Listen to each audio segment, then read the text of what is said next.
Assalamualaikum semuanya, kembali lagi bersama Wong Anime. Ketika menonton anime berlatarkan fantasi seperti misalnya isekai, maka kita tentu juga akan mempelajari mengenai kebudayaan dan sejarah dari dunia tersebut sebagai bentuk world buildingnya. Dan apabila kita mempelajari struktur sosial dan kultural dari dunia fantasi tersebut, maka pada akhirnya kita akan mempelajari geopolitiknya. Nah, pada kesempatan kali ini, mengingat Wong Anime ini sangat suka politik, maka mulai sekarang dan seterusnya Wong Anime akan membahas mengenai kondisi politik di dunia Shield Hero yang pada dasarnya menjadi latar utama cerita dari Shield Hero, walaupun hal ini terjadi di belakang layar. Dengan kata lain, kita akan membahas mengenai peristiwa yang terjadi namun hanya diperlihatkan secara implisit di season pertama.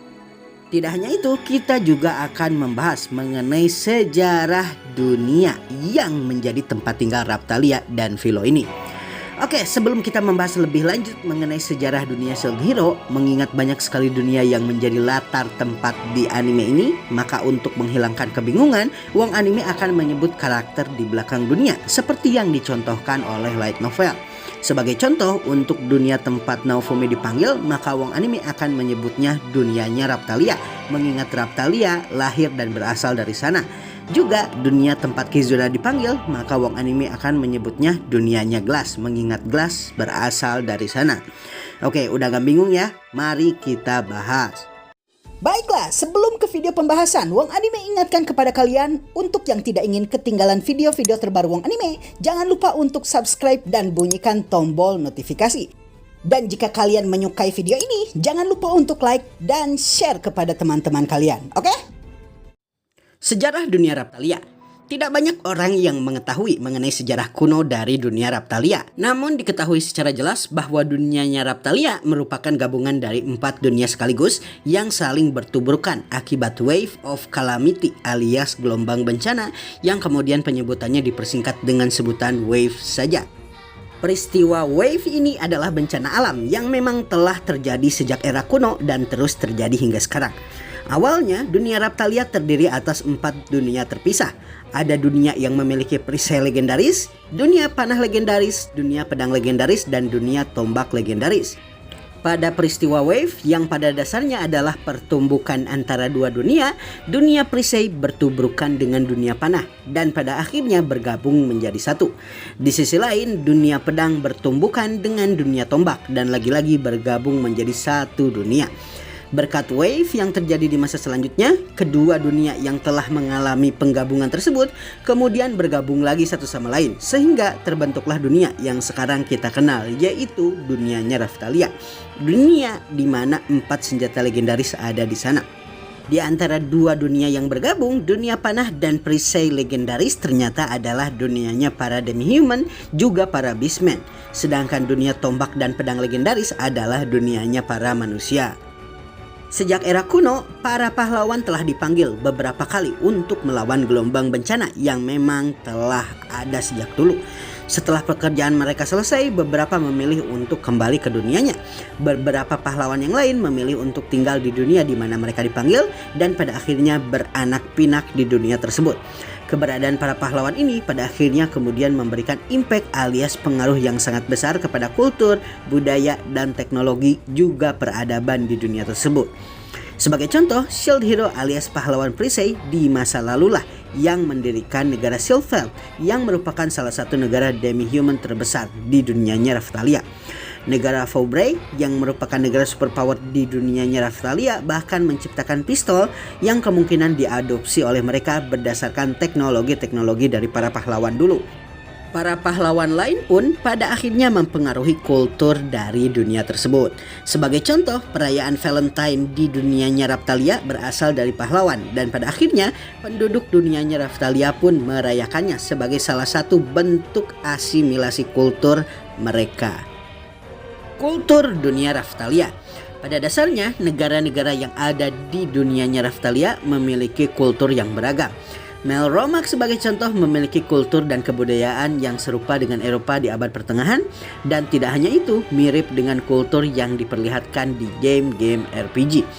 Kerajaan-kerajaan lain seperti misalnya Reiki yang hampir seluruh penduduknya terbunuh akibat peristiwa kebangkitan spirit tortoise, dan juga negara Silkveld yang merupakan negara demi-human memiliki kultur dan pakaian seperti orang-orang Cina di masa lalu.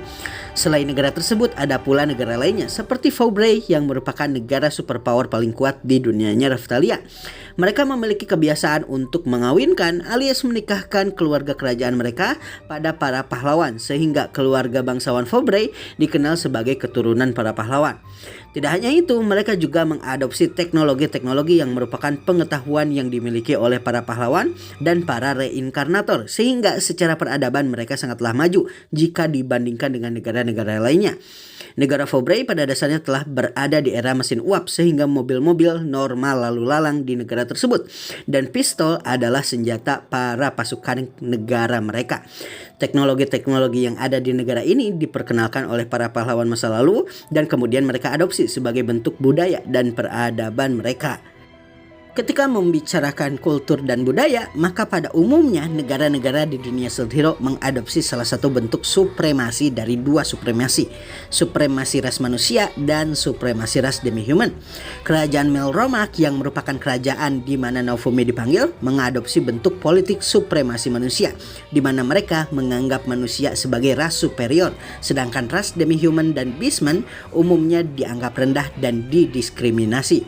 Sementara itu, negara lain yang hampir berdekatan dengan Melromak yaitu Silkveld memiliki kebijakan politik yang berkebalikan dengan negara Melromak. Negara Silkveld justru mengadopsi sistem supremasi demi-human yang menganggap bahwa demi-human jauh lebih baik dari manusia dan menganggap demi-human sebagai ras tertinggi. Peristiwa ini pada akhirnya berujung dengan clash antara Melromak dengan Silkveld, dan perang pun pada akhirnya terjadi dan tidak bisa dihindari. Peperangan antara Melromak dan Silkveld ini terjadi jauh sebelum Naofumi dipanggil dan pada akhirnya dimenangkan oleh Melromak. Silkveld dan Melromak kemudian mengadakan perjanjian damai, walaupun pada dasarnya kedua negara ini masih mempertahankan tensi mereka masing-masing dikarenakan kebijakan politik mereka yang berseberangan satu sama lain.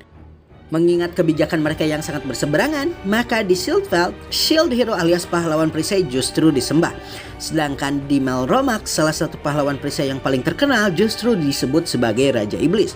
Hal inilah yang membuat di Melromak agama yang mendominasi negara tersebut, yaitu gereja tiga pahlawan, tidak memasukkan pahlawan perisai sebagai salah satu dewa mereka. Sedangkan di negara Silkveld, justru pahlawan perisailah yang disembah, sementara tiga pahlawan lainnya tidak dimasukkan ke dalam ajaran agama mereka. Ketika Ratu Mirelia berkuasa demi alasan politis dan moral, dia kemudian mendirikan sebuah desa demi-human dan kemudian memperlakukan mereka dengan baik. Kebijakannya ini pada akhirnya menghentikan perang 100 tahun yang terjadi antara Silkveld dengan Melromak dan memberikan kepada kedua negara tersebut perdamaian selama 1 dekade lebih. Ketika menyangkut pemanggilan pahlawan untuk menangani Wave, secara tradisi biasanya negara superpower lah yang akan memanggil keempat pahlawan sekaligus. Dengan kata lain, Vobrae lah yang biasanya akan melakukan ritual tersebut. Namun kemudian semua itu berubah ketika wave terakhir terjadi dan negara-negara mulai melakukan pertemuan atau bisa dibilang juga konferensi untuk menentukan negara manakah yang berhak memanggil para pahlawan. Bahkan negara Silkveld dan Melromak yang sering berisi tegang pun akhirnya mengesampingkan perseteruan mereka dan lebih memilih untuk bersatu melawan Wave yang mengancam keberadaan dunia. Dari konferensi ini kemudian diputuskan bahwa ada 4 negara yang akan dipilih untuk menjadi tempat pemanggilan pahlawan. Salah satu di antara negara yang terpilih tersebut, Melromak termasuk di dalamnya. Namun kemudian setelah pertemuan negara-negara tersebut, Outcry, sang raja sampah, memanfaatkan kepergian Mirelia ke konferensi dan kemudian memanggil keempat pahlawan suci sekaligus di Melromak tanpa mempedulikan hasil pertemuan antar negara ini. Hal ini tentu saja membuat respon negara-negara lain sangatlah keras terhadap apa yang terjadi dan pada akhirnya Ratu Mirelia terpaksa meninggalkan negaranya lebih lama lagi dikarenakan dia tidak punya pilihan lain kecuali menenangkan para pemimpin negara tetangga seperti misalnya Silkveld dan Shield Frieden yang telah menunggu kedatangan Shield Hero di negara mereka. Peristiwa ini pada akhirnya membuat Ratu Mirelia sangat luar biasa marah kepada suaminya Old Grey dan anaknya Malty dan mendorongnya untuk berbuat brutal kepada kedua keluarganya tersebut. Mengenai kebrutalan dari Ratu Mirelia ini yang sayangnya dihilangkan di animenya, Wong Anime akan bahas di video lainnya. Baiklah semuanya, itulah pembahasan mengenai sejarah dan budaya, juga sedikit-sedikit menyentuh sisi geopolitik dari dunia Shield Hero. Gimana, menarik kan sisi politik dan budayanya? Yang Wong Anime suka dari anime-anime berlatarkan fantasi dan isekai seperti Shield Hero dan Tensura, kita biasanya tidak akan bisa terlepas dari unsur-unsur politik yang ada di dalamnya, dan kita bisa belajar dari anime-anime tersebut mengenai penerapan politik ini pada kondisi dan situasi yang berbeda. Dan dengan ini Wong Anime mengakhiri videonya. Assalamualaikum dan sampai jumpa lagi di video selanjutnya.